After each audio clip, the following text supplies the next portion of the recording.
So imagine that ChatGPT will start perceiving itself as a person and will feel emotions in a few years.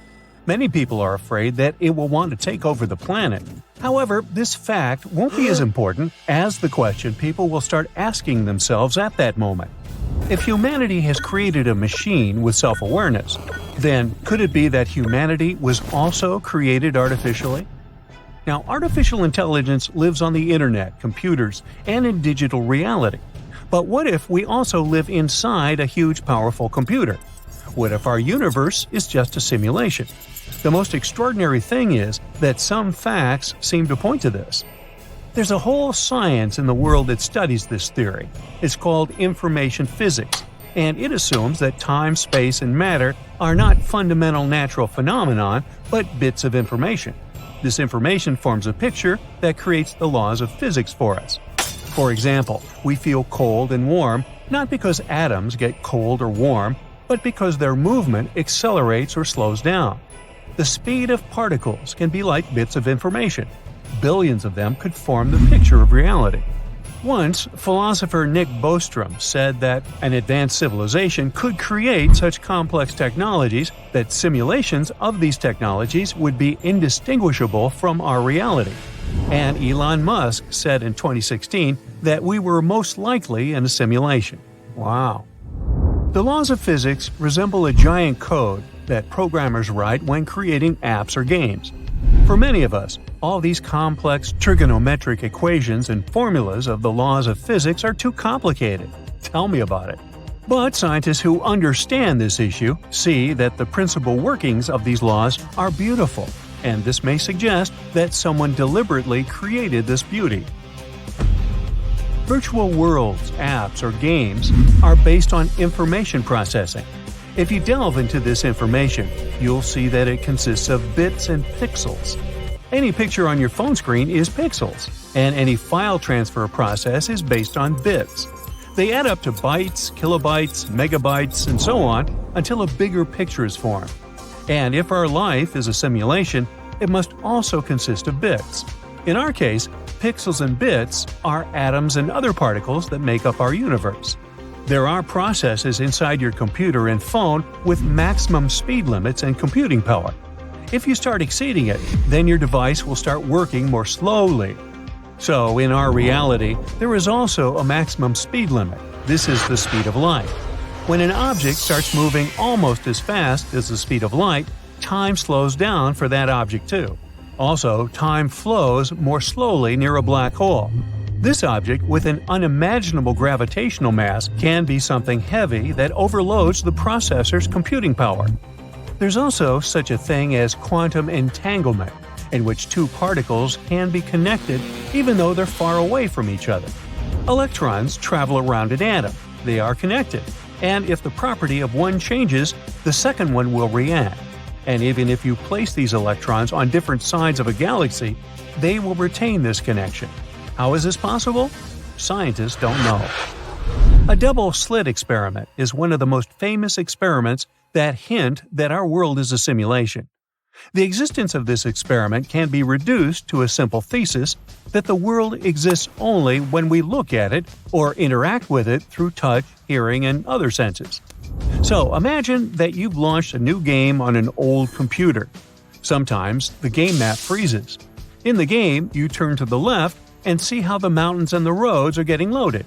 Then you turn to the other side and the same thing is happening there. In other words, the world in the game only loads when you look at it through the eyes of your character. This is necessary to facilitate the work of the processor. It's much more efficient to get a piece of information about the world when you look at it than to keep the whole world running simultaneously. Remember this. And now let's move on to the experiment. So, you have a device that fires small balls of light, photons. You release photons from the device and they crash into a blackboard, leaving white traces on the black surface. Now, put a wide plate with a little vertical slit on it between the device and the blackboard and fire photons again. The balls start crashing into the plate, but some of them fly through the thin gap. They smash into the blackboard and leave a vertical white mark on it. Everything looks quite logical, but now cut another slit with the same length and thickness in the plate. You release photons toward the plate. Some of them fly through the two slits. What do you think the trace on the board should look like? Two white vertical stripes, right? Well, take a look at the board. It's covered with many vertical lines. When photons pass through the plate, they acquire the properties of a wave and crash into the board, leaving a strange trail as if they've passed not through 2, but through 10 slits. So, at what point do they change their trajectory? Let's take a look. So, you stand between the board and the plate to see how particles turn into a wave. The device releases photons. They are passing through the two slits. Nothing unusual. There are two vertical traces on the board and no waves. You close your eyes and release photons again. This time, they behave chaotically and leave many lines on the board. That is, their behavior changes depending on the observer. When you look at them, they behave logically. But when you don't look, the laws of physics seem to stop working. Does it remind you of anything? It's like you're playing a game and looking at the world around you, which is loading. But if you don't look, the world stops working. Scientists still don't have a clear explanation of why particles behave differently when there's no observer. Hey, maybe they're shy. And this is not the only mystery. In the world of quantum physics, many laws of nature don't work. This is a science that gets more questions than answers every year. If we imagine our universe as a large hologram, then quantum physics would be its program code. What if people someday understand this code and learn to change it? This would allow us to transform space, time, and matter. The whole reality could be rewritten. Does the code say that material objects can't exceed the speed of light? We would rewrite it and make the speed limit 100 times higher. Does 1 hour last 60 minutes? What if you change one line of code and make 1 second as long as 1 year? A few software changes in the laws of physics would make it possible to turn snow into gold and the ocean into powdered sugar. The whole universe would turn into a vast playground. It seems cool at first glance, but people would probably lose control soon. The universe would be in chaos, and the beauty of our world is in the order that exists here. Now let's go back to artificial intelligence. Suppose its power reaches the level of the human brain, and it will become aware of itself. In that case, it won't come as a shock to it because it will most likely know the history of its appearance and stages. But how will we react if people discover they are a computer program? A computer program is too simple a word. A human is a complex, intelligent, multifunctional organism that experiences emotions, contemplates beauty, has abstract thinking, and much more. The term creation is more appropriate here. It won't matter if we were created artificially because our creation will still be beautiful and complex. Besides, remember that good video games or apps can be made only if developers love their creations. 13.8 billion years ago, a mysterious explosion happened in space. It was chaos, a time when the stars, planets, asteroids, the rest of the space bodies, and galaxies were born. It was the Big Bang, a theory we all know about. But no one knows for sure what happened, where the universe came from, and what was there before. Some even think the universe went through a cycle where it contracted and expanded several times. In 1991, a cosmologist from Stanford University named Andre Linde had submitted an article with the main idea that there was a possibility the universe had been created in a laboratory. His theory said there was a chance an advanced civilization somewhere out there had created our universe. This civilization has made an entirely new cosmos that later evolved its own planets, stars, and intelligent forms of life. 30 years later, many scientists take this theory pretty seriously. They even started talking about things that we, as a civilization, can do to get to such an advanced level. The theory says this advanced civilization decided to add technology that helped to create a new universe out of nothing. It happened through quantum tunneling. It's when an atom can appear on the opposite side of some barrier, even though it's supposed to be impossible, considering the laws of physics of our world. Like if you wanted to pass a tall wall, but you can't pass it with ladders or go around somewhere. Imagine you can just walk through it like a ghost. In our world, it's not possible, but a more advanced civilization perhaps can do it. Plus, they realized how they could create new universes. Right now, on the cosmic scale, we could be a Class C civilization. We don't know how to recreate some things. For example, conditions on the Earth for when our central star, the Sun, goes out. If we manage to become a Class B civilization, we'll learn to adjust conditions to be independent of the Sun. That means we might be able to learn how to live even without it. And if we level up and become Class A, we'll know how to recreate cosmic conditions and produce our own cosmos in our laboratories. We think of the world we live in through 3 dimensions of space: east-west, north-south, and up-down. There's also 1 dimension of time, which means we can distinguish past from future. A 5th dimension would represent 1 more extra dimension of space. The theory of its existence was first mentioned in the 1920s. It was inspired by the theory of gravity by Albert Einstein, who said space-time is warped by matter and energy. We can't perceive these 4 dimensions, but we see how an object moves and attribute it to gravity. And maybe there's some other force, like the electromagnetic force, that's more than 1,000 times stronger than gravity, that could explain things going on in that extra dimension of space. The 5th dimension is curved in a way we can't see it, but the idea about it was mentioned in a string theory. It considers the universe as really small strings of mass energy, not as particles. They vibrate in 10-dimensional space-time, considering 6 dimensions are rolled up way smaller than a single atom. That led to the picture of the universe as a 3D island that floats in 10-dimensional space-time. Also, the 5th dimension might be an excellent explanation to tell us more about dark matter. That's the invisible stuff with a mass, but we can't see it, nor can it interact with ordinary matter. And dark matter is 85% of all the matter in our universe. The universe can't be still. It's constantly in motion, either contracting or expanding. We used to think there were 100 billion galaxies, but it turns out there are more than 1 trillion. The galaxies are moving away from each other. This is what it means when scientists say the universe is expanding all the time. There are voids between galaxies that sometimes stretch millions and millions of light years across. They can seem empty, but they can also contain way more matter than we can find in galaxies. Still, stars usually can't be formed there because the matter between those areas has lower density. But there's still plenty of so-called intergalactic stars. A good example is the Virgo galaxy cluster, 10% of which are intergalactic stars. We don't know how exactly they got there, but there are 2 possible ways. 1. Stars can collide, merge, or pass close to another galaxy, which can kick it off from its parent galaxy. Option number 2. A supermassive black hole can accelerate a star to very high velocities if they have a close encounter, which can, again, make a star be expelled from its parent galaxy. If you could have a giant magnet, you could even pull something out from the vicinity of a black hole. That's possible if the magnetic field near a supermassive black hole is as strong as the black hole's gravitational field. But it doesn't work if we're talking about material that's already beyond the black hole's event horizon. That's a spot with a gravitational force so powerful, not even light can get away. You'd need to accelerate this material to the speed of light, at least, to get away. For that, you'd need an infinite amount of energy.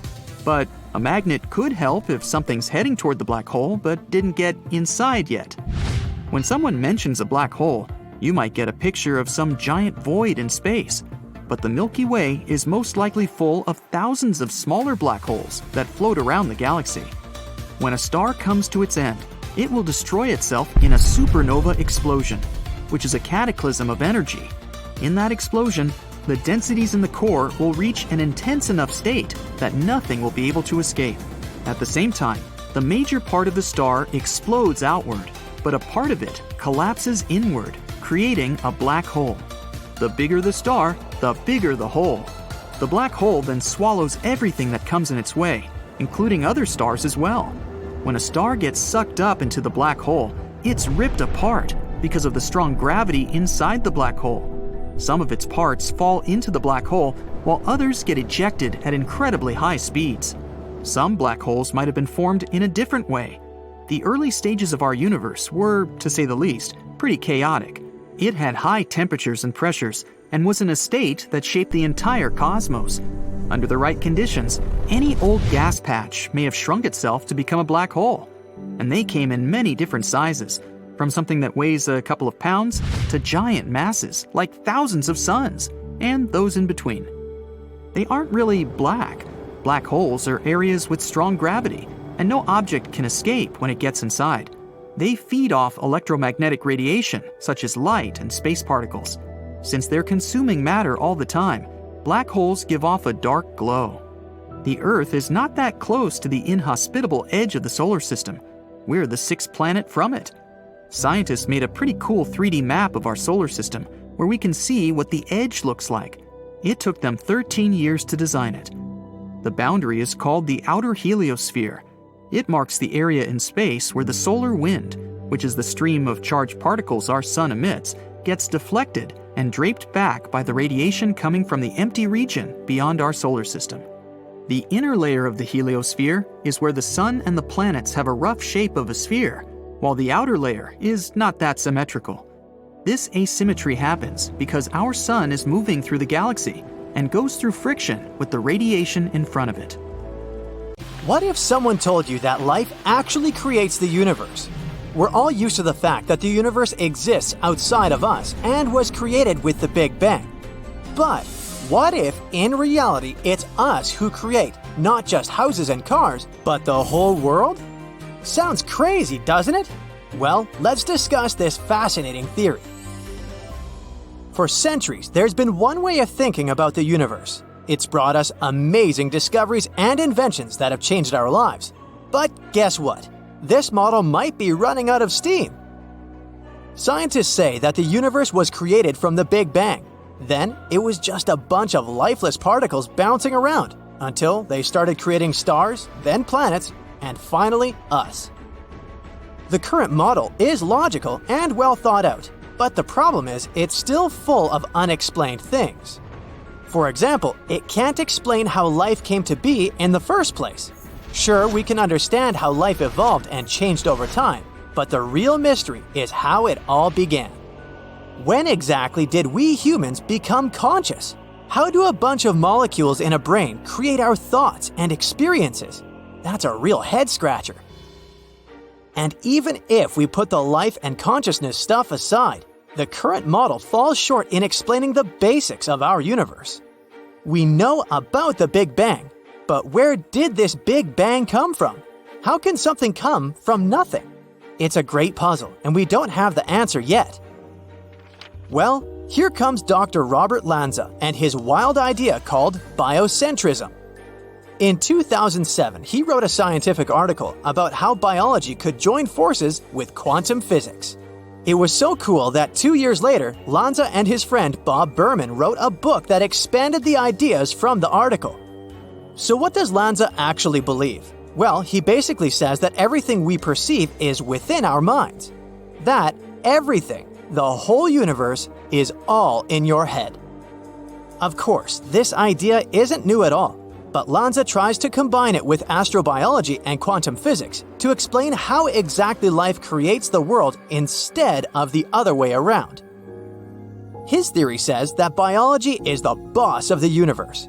He thinks that if scientists want to come up with a theory of everything, they need to start with biology as the foundation. According to him, our consciousness plays a big role in how we see the world. Space and time aren't real things, but more like how our animal brains understand stuff. Lanza also says biocentrism helps explain a lot of quantum paradoxes and puzzles. He even thinks that it might be a better way to bring all of physics together than Einstein's famous theory of relativity. So, let's take a look at 7 important ideas in biocentrism. The first one says that reality is connected to our consciousness, and what we see depends on us looking at it. We've got this idea that the universe exists on its own, even when we're not looking at it. If you have the kitchen in your house, the kitchen is always there, right? Well, not exactly. Our eyes capture tiny packets of light, but the real perception of colors, shapes, and movement happens in the back of our brains. Everything we see is because of light bouncing off objects and interacting with our brain. So without our brains, the kitchen would be just a bunch of random particles. In other words, when you're not in the kitchen, there's no real kitchen there. It's just a bunch of possibilities, like a shimmering swarm of matter and energy. It's pretty challenging to think about, isn't it?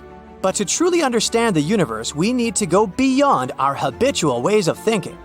We need to embrace a viewpoint that's simpler, yet more demanding than what we're used to. We need to look at the world in a whole new way. Next, the second and third ideas say that particles behave differently when we watch them. Sounds creepy, right? But it's actually true. We observe this phenomenon many times in many experiments in quantum mechanics. Yes, particles actually change their behavior if they know they're being observed. It gets even crazier. Some particles can even instantly influence each other, no matter how far apart they are. It's like little atoms have a secret connection that defies space and time. This is why Lanza believes that bringing the observer into the picture, like us humans with our thoughts and perceptions, can help us understand things better. He thinks that the observer is the missing puzzle piece that can help us find a way to bring all the laws of the universe together. The fourth idea says that consciousness is super important, and without it, things get all fuzzy. Like we said, everything is intertwined, and there's no separate universe out there that's not connected to living things. Biocentrism suggests that the external world, everything we see, actually depends on us, the biological creatures. We're not just passive observers with clear windows to the world. In fact, without us interacting with the world, it's like the universe isn't really there.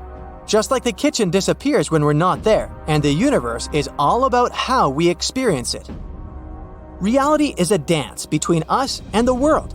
It's a whole new way of understanding everything.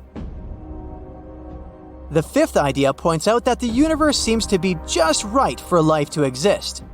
There are over 200 things in the universe that have to be just right for life and consciousness to exist.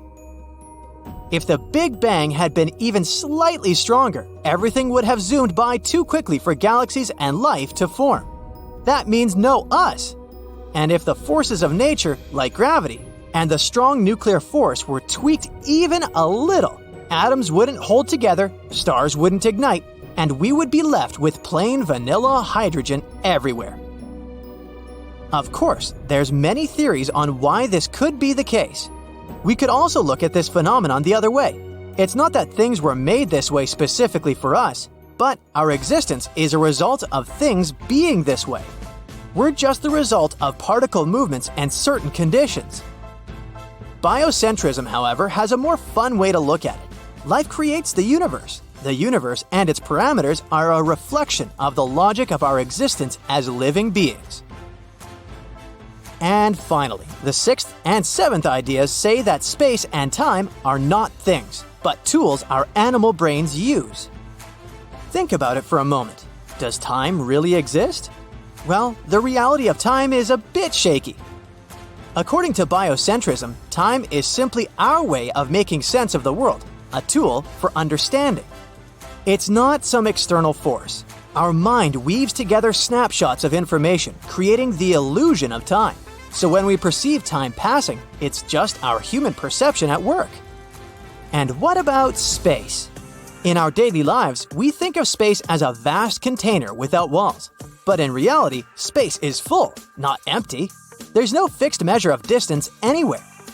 You believe that you're far away from your kitchen, but everything around us is just a bunch of atoms almost without any empty space in it. Well, there you have the basic ideas of biocentrism. In his books, Lanza explores these ideas very deeply and tries to answer philosophical questions, like if death is just an illusion, or if plants are aware of things. They even talk about whether machines can ever become conscious. Some people aren't sure if this theory can be proven right or wrong. Unfortunately, there's no way for us to test it right now, but Lanza hopes that in the future we can do cool experiments, like huge quantum superposition thingies, or either prove or disprove his theory. Until then, it's more like a cool idea than anything. No matter which theory you prefer, one thing is clear. We live in a truly peculiar world. So let's keep exploring it and discover new, amazing things.